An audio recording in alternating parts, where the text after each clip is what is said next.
Assalamualaikum warahmatullahi wabarakatuh. Alhamdulillah, assalatu wassalamu ala rasulillah Sayyidina Muhammad ibni Abdillah wa ala alihi wa sahbihi wa mawalah, amma ba'd. Yang terhormat guru kita tercinta Buya Yahya beserta keluarga, semoga Allah subhanahu wa ta'ala senantiasa memberikan kepada beliau umur yang panjang dalam ketaatan serta sehat walafiat, dipermudah segala urusan beliau, baik urusan dunia maupun akhiratnya, terutama dalam urusan dakwahnya, amin ya rabbal alamin. Tak lupa yang kami hormati para perindu ridho Allah, para pecinta baginda Nabi Muhammad sallallahu alaihi wasallam. Hadirin pemirsa Al-Bahjah TV serta pendengar setia Radio Network dimanapun Anda berada, alhamdulillah wa syukrulillah, segala puji bagi Allah subhanahu wa ta'ala atas segala limpahan nikmat dan karunia agungnya, hingga pada kesempatan kali ini saya Muhammad Zaki dapat kembali bersilaturahim dengan Anda dalam keistiqomahan belajar bersama dalam program kajian Al-Hikam, rutin diselenggarakan setiap Senin malam Selasa di Masjid Raya At-Taqwa Kota Cirebon, live di Al-Bahjah TV dan Radio Network dari berbagai kota. Sebuah program kajian yang akan membahas seputar kitab Al-Hikam Al-Haddadiyah karya Imam Abdullah bin Alawi Al-Haddad, tentunya bersama guru kita tercinta Buya Yahya. Untuk itu mari kita siapkan hati dan pikiran kita untuk menyimak ilmu-ilmu yang akan beliau sampaikan. Kepada guru kita tercinta Buya Yahya dengan segala hormat kami persilakan.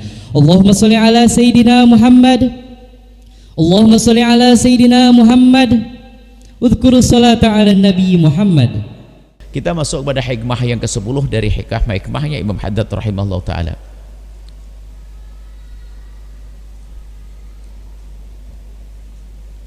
Al-hikmah Al-thaniyata asyar, hikmah yang ke-12. Mana?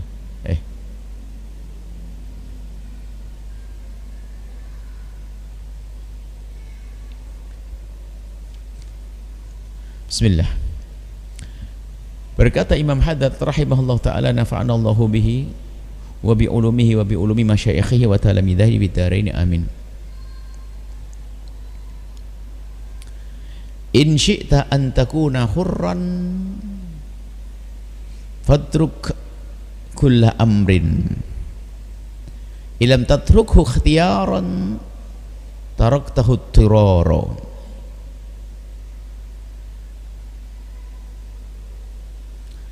Jika engkau menghendaki, jika engkau ingin menjadi orang yang bebas merdeka, maka bebaskanlah dirimu dari ikatan-ikatan dunia. Ilam tatrukhu ikhtiyaran taraktahu tiraran. Jika engkau tidak meninggalkan dengan cara sukarela, pun pada akhirnya engkau akan meninggalkan dengan paksa, dengan tidak suka. Maksudnya bukan kemauan, pun kita akan meninggalkan dunia. Imam Haddad mengajari kita untuk menjadi orang yang merdeka dengan sesungguhnya. Jika kita ingin terbebas dari diperbudak, lah yang memperbudak ini adalah siapa? Makhluk. Diperbudak manusia, diperbudak harta. Makanya orang tersiksa di saat diperbudak. Di saat manusia merasa diperbudak atau diperbudak oleh sesama makhluk, maka dia akan tersiksa. Tapi kalau dia merasa jadi budaknya Allah, baru itulah kemerdekaan yang sesungguhnya. Dikatakan bahwa gini loh gambarannya. Kalau seseorang menjadi budaknya harta, dia akan kalau mencintai harta bukan karena Allah, berlebihan mencintai harta karena harta, maka dia akan diperbudak oleh harta.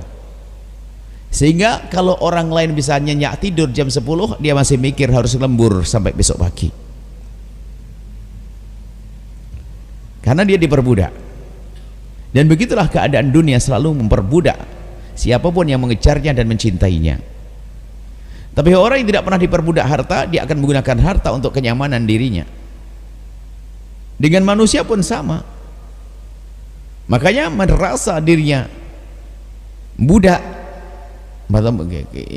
Kalau sudah diperbudak oleh makhluk, maka sempit langkah-langkahnya. Diperbudak oleh misalnya hawa nafsu kita. Kita mengharap sanjungan dari seseorang. Loh, sanjungan ini adalah makhluk. Karena kita cinta sanjungan dari manusia, maka lihat, kita akan berjuang, lihat, mati-matian untuk mendapatkan sanjungan dari manusia. Dan kita capek dalam keadaan semacam itu, sehingga semuanya harus kita timbang untuk mendapatkan sanjungan dari manusia. Ujung-ujungnya di saat mereka lupa tidak menyanjung, kita pun jadi kecewa karena kita mencari sanjungan dari manusia, dan begitu seterusnya. Maka kalau ada orang melakukan kewajiban kepada Allah, tampaknya dia itu secara zahir dia itu menjadi hamba Allah. Tapi kalau kita menjadi hamba Zat yang Maha Kuasa, maka kita tidak merasa lagi diperbudak, kita hamba Allah. Maka dikatakan, semakin kuat kesadaranmu menjadi hamba Allah, semakin besar kemerdekaanmu di atas hamba Allah. Semakin kuat penghambaanmu kepada Allah, semakin besar kemerdekaanmu di hadapan hamba-hamba Allah. Jadi semakin kita menjadi hambanya Allah, semakin merdeka kita menjadi hamba Allah. Sehingga di saat dia bekerja, dia karena Allah, saya hanya mengabdikan diri kepada Allah, maka dia tidak, dalam bekerja dia normal, nyaman, aman, tidak merasa capek dengan pekerjaan ini, karena dia karena Allah. Dia tidak merasa rendah, dan dia tidak merasa sempit di dalam menjalani tugas di dalam mencari rezeki. Karena apa? Dia bukan diperbudak harta, tapi dia karena ingin menjadikan hamba Allah, mengabdikan diri kepada Allah Subhanahu wa taala. Dikatakan oleh seorang minas solihin, orang soleh, wali daripada para kekasih Allah, Bishr ibn Harith, beliau berkata, man arada ayyadhuqa ta'mal hurriyati, barang siapa yang ingin merasakan kemerdekaan, wa yastariha minal ubudiyati, dan terbebas dari perbudakan, fal yutahhiri sarirata bainahu wa baina Allah taala, hendaknya ia bersihkan hatinya, bersihkan hubungannya dengan Allah Subhanahu wa taala, sehingga merasa dirinya itu hamba Allah. Lihat, dengan siapapun dia nyaman, di menghadapi lawan seperti apapun dia punya andalan Allah, dia tidak pernah takut, tidak pernah dia menjadi budak rasa takut di dalam dirinya, maka dia menjadi pemberani menghadapi apapun dan siapapun, karena andalan dia adalah Allah Subhanahu wa taala. Kemiskinan itu ternyata memperbudak seseorang. Miskin berdoa, dia merasa ketakutan besok makan apa. Tapi bagi orang yang ubudiyahnya kepada Allah kuat, ikatannya dengan Allah kuat, maka ketahuilah dia tidak pernah merasa gelisah dengan kemiskinan. Begitu juga kekayaan yang melimpah. Coba, bagi seseorang yang punya ikatan kuat kepada Allah, dia tidak akan merasa cemas dengan kekayaan, bahasanya apakah akan hancur atau tidak hancur. Maka dia mendapatkan kekayaan, bagi dia adalah ini bagian daripada yang aku syukuri, tidak menjadi bagian yang ia takuti. Tapi orang yang tidak kenal Allah, lihat, dengan kekayaannya kadang lihat dia diperbudak oleh kekayaannya, mencarinya, dia akan menjadi budak hartanya, menjaganya jadi budak hartanya, sehingga apa? Dia nggak bisa berbagi. Karena apa? Dia diperbudak dengan kecintaan kepada dunia, nggak bisa ngapa-ngapain. Dia mau ngelepas itu sayang, mau berbuat baik sayang, sehingga semuanya serba susah. Tapi bagi seorang hamba yang kenal Allah, maka di saat dia diberi oleh Allah kekayaan yang melimpah, dia nyantai kekayaan yang sesungguhnya. Dia melihat orang fakir yang membantu, senang, dia tidak menjadi budaknya harta. Ibunya memerlukan, senang berbagi. Bahkan suatu ketika di saat diuji dengan hilangnya harta, tidak akan menjadikan dia sedih dan gelisah. Kenapa? Karena dia kenal Allah Subhanahu wa taala. Dan kadang makna diperbudak itu menjadikan dia susah. Contoh saja, lihat, ada orang punya 14 pabrik. kemudian ada kecelakaan, 4 kebakaran dan hancur. Bisa saja dia stres masuk rumah sakit.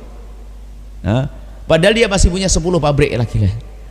Nah kan dia gara-gara begitu sudah menjadi berubah pikirannya, karena diperbudak oleh hartanya.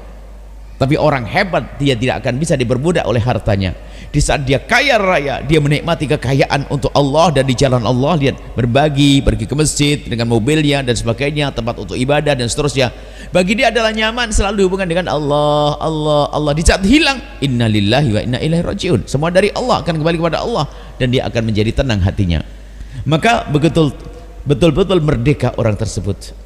Merdeka, sehingga kemerdekaan yang ada dalam dirinya menjadikan dia tidak pernah takut dengan apapun dan siapapun kecuali kepada Allah. Dikisahkan ada seorang Rib'i namanya, dia bukan sahabat Nabi, datang setelahnya, bukan orang gagah perkasa, bahkan dikatakan orangnya tua, jalan pun pakai tongkat, datang ke Rustum ada, anggap saja ke raja lah, seorang pembesar. Dia datang kepada seorang raja, di pintu gerbang di stop, mau kemana? Mau ketemu raja. Pengawal menimbang ini, kalau mau masuk jangan-jangan ganggu raja, dipertimbangkan, lalu lapor kepada raja, ada orang mau masuk, pengen ketemu Anda wahai raja, kau tuan raja. Lalu sang raja bertanya, orang model gimana? Orangnya tua, lemes. Kalau gagah perkasa hati-hati, jangan-jangan nusuk saya. Oh lemes, jadi langsung masuk. Rupanya di saat masuk, yang lain jalan kesot, dia berjalan dengan tongkatnya, gedebuk berdiri tegak, sampai duduknya pun nggak pernah mikir di mana duduk, langsung di samping raja. Begitu. Raja kaget, tidak pernah saya melihat orang kayak begini, semuanya pada ketakutan depan saya, tapi ini kok orang tenang banget. Lalu ditanya, man anta, siapa engkau? Ana rasulu rasulillahi,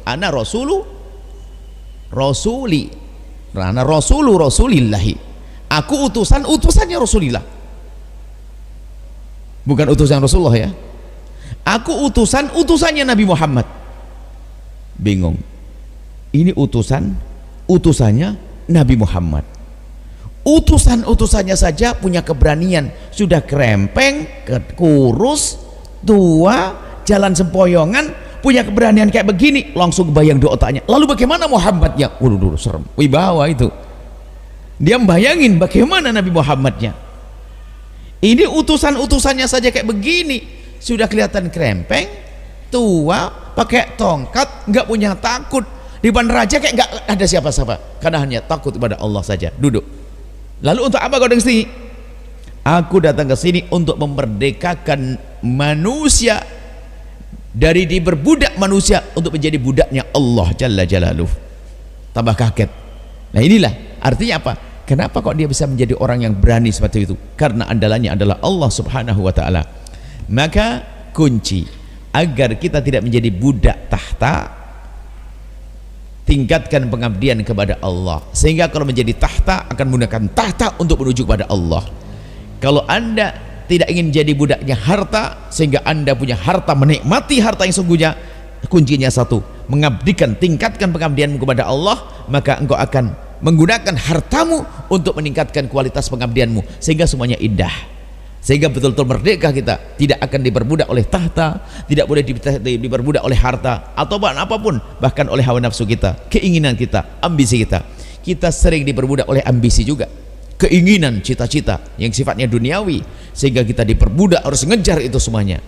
Tapi kalau dengan Allah Subhanahu wa ta'ala, ketahuilah, kalau sudah dengan Allah justru akan menjadikan kita merdeka, tidak merasa diperbudak oleh apapun dan siapapun.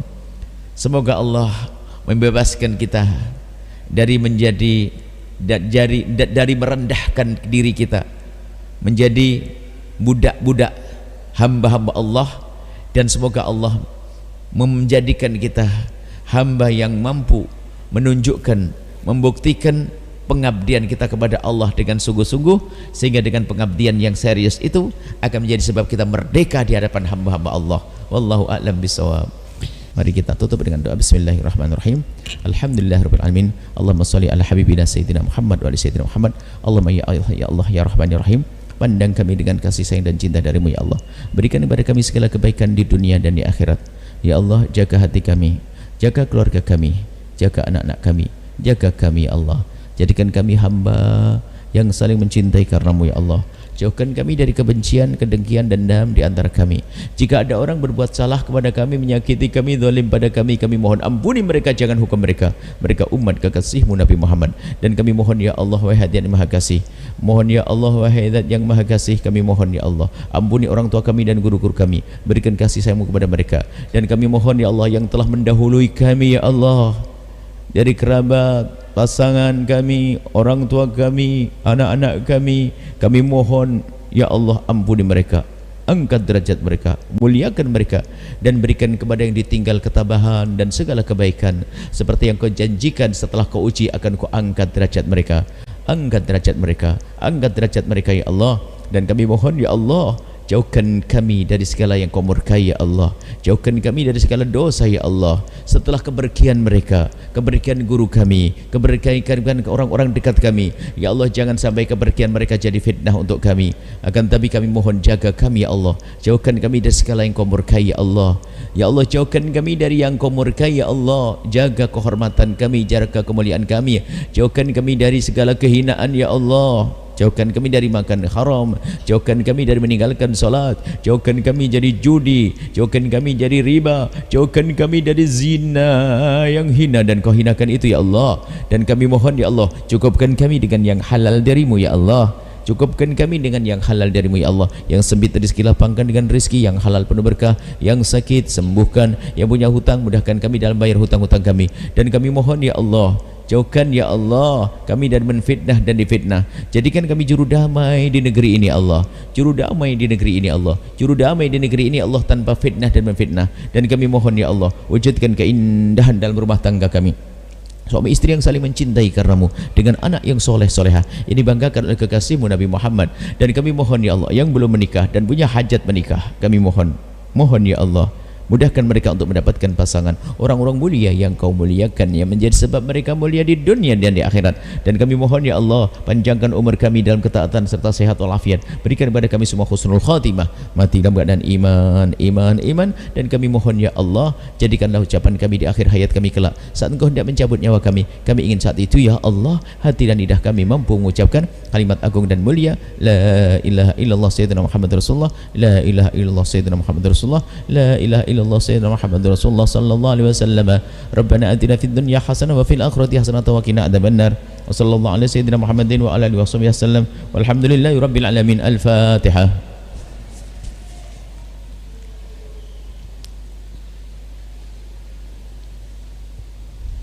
Terima kasih, mohon maaf dan mohon doa selalu. Wabillahi taufiq hidayah. Assalamualaikum warahmatullahi wabarakatuh. Waalaikumsalam warahmatullahi wabarakatuh. Baik hadirin pemirsa Baja TV serta pendengar setia Radio Network dimanapun Anda berada, demikianlah majelis kita pada kesempatan kali ini. Dan tetaplah istiqomah untuk mengikuti program-program kemuliaan lainnya dalam program Penjabaran Mutiara Hikmah, rutin diselenggarakan setiap Kamis malam Jumat, tentunya bersama guru kita tercinta Buya Yahya. Akhirnya saya Muhammad Zaki beserta kru yang bertugas mengucapkan syukron jazilan atas segala perhatian Anda. Mohon maaf dan mohon doa selalu. Mari kita tutup majelis pada kesempatan kali ini dengan pembacaan doa kafaratul majelis. Subhanakallahumma wa bihamdika asyhadu an la ilaha illa anta astaghfiruka wa atubu ilaik. Assalamualaikum warahmatullahi wabarakatuh.